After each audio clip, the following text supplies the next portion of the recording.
Thankfully, we have not just amazing resources in the Bay Area like you've heard, and initiatives, but we have in the Bay Area some absolutely incredible cultural treasures. Some of you know we have a new or renewed San Francisco Museum of Modern Art. You did not know, perhaps, that next door to that organization is the Yerba Buena Center for the Arts.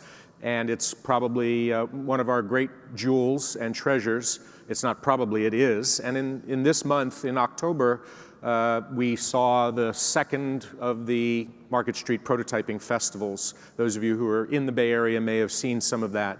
Now we're going to hear from the woman behind all of that. And we're going to hear about what makes a city great, great spaces we talked about yesterday. This is perhaps a new take on it. So Deborah Cullinan, the head of the Yerba Buena Center for the Arts in San Francisco. Thanks for joining us, Deborah. So glad to be here. Hello. Hello.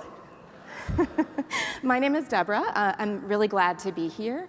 And yes, I am here to talk with you about public life and creative citizenship. I'm going to start by proposing that the 21st century must be about radical reinvention of our institutions, our broken institutions. And I'm talking institutions of all kinds, institutions of governance, institutions of finance, of public health, and institutions of culture. And I would argue that it is our institutions of culture that should lead the way, those organizations who exist to inspire transformation. So at Yerba Buena Center for the Arts, we are pioneering a model for what 21st century cultural organizations can look like across the country. We imagine a future where cultural assets of all kinds in any city, we're talking museums and libraries, theaters, performing arts centers, turn their assets outward, become citizen institutions, and contribute their vast creative resources to broad civic change. At YBCA, our mission is to generate culture that moves people. And by culture, we mean that set of things, traditions and stories and values, those things that make up a community. We believe it is culture that precedes change. In fact, any great moment, any policy shift, any big shift in our world is preceded by cultural movement. What if our cultural centers existed to inspire equitable, forward-moving cultural change? Our vision is a world that thrives on inspiration. To be inspired is to see a future for yourself and for another and the people around you that is different than what you're experiencing today. And I would argue that the majority of people living on this planet do not have access to inspiration on a regular basis. They're trying to get through their lives. And we need more people, everyone, to be able to imagine things differently, to be able to see their own lives differently. And that's what YBCA is here to do. So how do we do that? We want to be not only a place of passive witness, but a place that is the creative home for civic impact, a place that invites people of all kinds to think of it as a resource and a place where they can bring their best ideas. We do this through a creative ecosystem, again, thinking that the idea here is that we need more and different kinds of perspectives, life experiences, and ways of thinking if we're going to solve the problems that we have today as a society. And what better place than an arts institution to bring people of all kinds together? We do this through a culture of invitation, the idea being that we invite you to participate, and in turn, you invite another, and we multiply. How do we do this? Our framework goes like this. Every year, we announce what we call the YBCA 100. This is the list of the 100 people all over the world who are most inspiring to us. These are creative change makers of all kinds. They might be the most well-known artists in the world. They might be scientists. They might be engineers. They might be a young person who maybe nobody has yet heard of. This is our YBCA 100.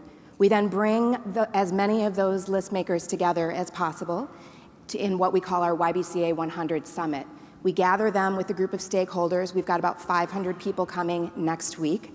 And we ask them, tell us, what are the questions that are keeping you up at night? What are those poetic, nuanced questions that you are struggling with and that you are addressing in your work? We work with our community over the course of the day, and out of it, we come with a set of questions, 3. Last year's summit, the questions were, can we design freedom? What does equity look like? And why citizenship? We then put our resources toward answering those questions. We want a cacophony of responses. We want all kinds of different thinkers, makers, and artists to respond, because we think it's in that cacophony, in that diversity of responses, that real breakthrough solutions can come. We build residencies around the questions. We commission some of the most famous and important artists living today. We also do a fellowship program that we call the YBCA Fellows. At any point in time, we'll have 90 fellows who have applied to participate in this program. And again, these are creative people of all kinds. We support their fellowship. We incubate their ideas. We share them in prototype fashion. We're looking for the ones to incubate that will change the world. We're looking to be a cultural incubator.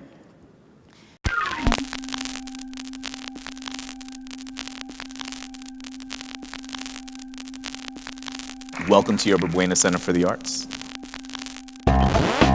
I want you to consider the life cycle of a question as nurtured by a cultural incubator. Our job here is to make social incubators for creative change. We need more and different kinds of people gathering around those deep poetic questions. Pretty much the most important part of what we're going to do today is going to be the moment where we turn it over to you. We invite you to participate, and subsequently we ask you to invite others. A question comes into your head, a problem comes into your head. What happens when we don't change hearts? How does the body wear trauma? What is it that you really believe that the institution needs to be in order to be viable, a viable entity to the society in which it serves? How do you break through the shutdown, the disembodiment, the disengagement that happens? How would curbing food waste better prepare us to face the challenges of climate change? The job of the artist in this day and age is to put people into positions where they can actually feel and experience in their own body what you're trying to communicate.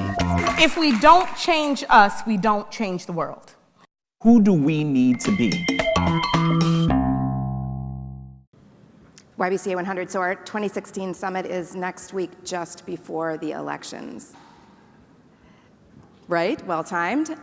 Okay, so here is one tangible example that was already mentioned by Gordon, the Market Street Prototyping Festival, of the way in which an arts center can turn its resources into the idea of being a cultural incubator. So we were asking the question at that time, who gets to be part of designing the future of the city? Who gets to design the future of the city? And out of that question came an answer, a response, a provocation. What if it was the people? What if planning was changed from top down to bottom up? And what if we approached planning our cities in a more experimental, interactive way?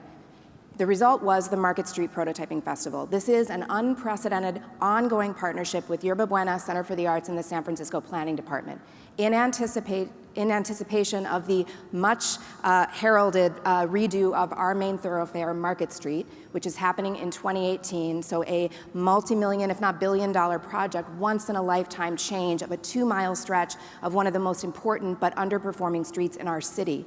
What if we change the culture of planning? What if we involve the citizens in what Market Street will look like, but also in changing the policy?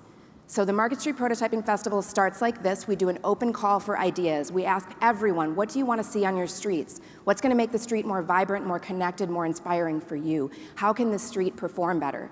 We've gotten now, over the course of 2 festivals, well more than 300 really fantastic ideas. We jury those ideas. We then pair the winners with mentors, people working at places like Gensler, Autodesk, California College of the Arts, the Exploratorium. We support the fabrication of those ideas in the form of prototypes, and then we put those prototypes out on the street over 3 days. And we ask people, what do you think? What would you like to see? How can we change the street and the context of public life so that it works better for you? Gordon mentioned we just completed this year's festival. It was an unprecedented success. We had millions of people, literally millions of people, and we have changed the culture of planning not only in San Francisco, but in cities that are mimicking this work across the world. I have good news to share with you. We just learned that the Land Use Committee of the Board of Supervisors in San Francisco just passed out new legislation called Places for People that will make this kind of tactical urbanism, this kind of citizen-driven experimentation in the streets, easier, cheaper, and faster. Policy shift because of an art center. Thank you. So now the fun part, I get to just share with you some of the awesome things that were on the street in case you weren't here. So we worked with a great organization called Sunset Pianos. We had pianos up and down Market Street, and I never once walked by a piano that was not being played. And here's the deal. I had no idea how talented people are. There are an amazing number of people who can play the piano like no one's business. This is a beautiful project called Glimmer. It plays with scale on the street, light and obviously color. This an example of what happens when we let kids understand that even if there's not a park or a green space in your community, you can play. We will make the streets your places to play. This is a fantastic project in our Central Market. This is basically a Mend on the Street project and an exchange project. So you can bring in something that needs patching or sewing, and you can leave something and take something. People used it all 3 days, all day long. This, Alonzo King Lines Ballet, one of our premier dance organizations in the Bay Area, the dancers built a project that inspired dancing on the street, and the professional dancers would come out and dance alongside the people of the street. This is Central Market, where we have a concentration of homeless people, and we also have people who are struggling in other ways, residents, kids, seniors, very diverse, very beautiful neighborhood, and you would see them all dancing together on the street. Another project that's playing with scale, again, light and color. This is a project called Chime, a very beautiful music project that you can interact with and make pretty incredible noise on the street, which is an awesome way to spend your time. Beautiful lounge chairs, encouraging people to kind of get to know each other. I met like 6 different people sitting on this thing until someone made me leave. This one's called Vote with Your Feet, and it's basically taking real-time questions from people in the community. They're submitting them to a website, and then we're voting on it. Now, this one is asking New York City or San Francisco. I don't need to tell you which one. This was a beautiful pop-up urban forest, again, in our Central Market, that really brought green space to a street that lacks it sorely. Another seating, you had to collaborate to make it rock. An example of how you can use the street to encourage interaction between people who don't know one another. This project was designed through something we called a community cohort. Part of the work that we're trying to do is suggest that anyone can have a good idea and that all of us can contribute those ideas to the way the world is working, right? And so when you do prototyping and you do a call for ideas, it's not surprising that you might get ideas from people who already consider themselves to be designers. So it's our work and our mandate to make sure that we are creating opportunities for people of all kinds. So in this case, we supported an ongoing collaboration between about a dozen Tenderloin, Central Market, and 6th Street Corridor nonprofit organizations who are working around issues for seniors, issues for kids, issues in general in the neighborhood, and we supported their design, their fabrication, and the deployment of their project. This was basically a street library and an opportunity for exchange. They were also doing voter registration. They were doing all kinds of amazing things here, suggesting that some streets and some neighborhoods lack infrastructure and opportunity for people to come together and do what they need to do, seek services, register to vote, learn about things that are happening in the neighborhood. This project asks you to tell us what your mood is, how you're feeling by the use of these colored balls. It was pretty extraordinary to see how much fun people have with color and with balls on the street. We did learn with this one, when it gets hot, the balls get sticky. Prototyping. Another project that this is really about scale on the street and how to create a quiet, serene, smaller, more navigable space. A lot of people just hung out here.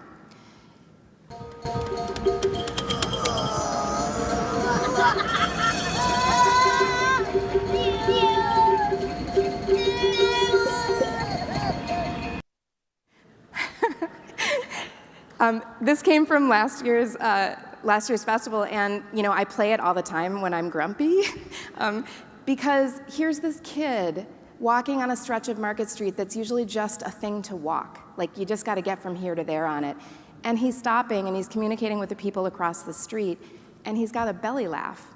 Like, what if all of our streets could inspire kids to laugh like this? Think of think of how much better we would be as people. Yeah, we're experiencing unprecedented change, and at YBCA we really believe that there is nothing more powerful than art and creativity to bring us together to really move towards a more inspiring, more equitable future. And in my opinion, it is art centers that will lead the way. They will inspire mobility and movement.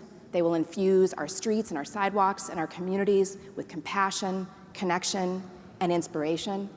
They will make it possible for people of all kinds to collide and come to know one another. Empathy will be the norm, collaboration the essential tool, and we, as people, will be brazen about the role that our creativity can hold and shape in changing the world. And I would argue that we will at last come to realize and put to action our true potential as creative souls. Thank you.